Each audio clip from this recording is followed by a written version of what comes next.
Hello दोस्तों, मैं सुमित्रा यादव। मैं एक छोटा सा प्यारा सा भजन गीत लेकर आई हूँ। सुनना, लाइक, सब्सक्राइब करना, शेयर, कमेंट करके बताना गीत कैसा लगा।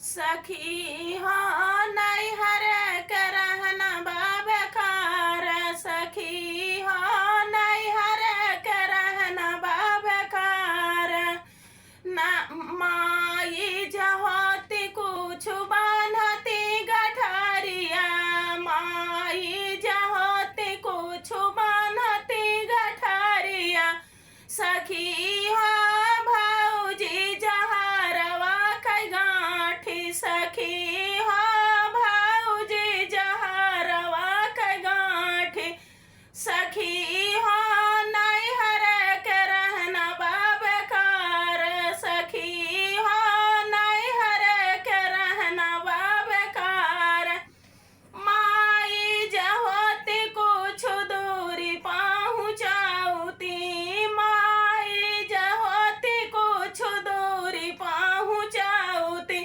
सखी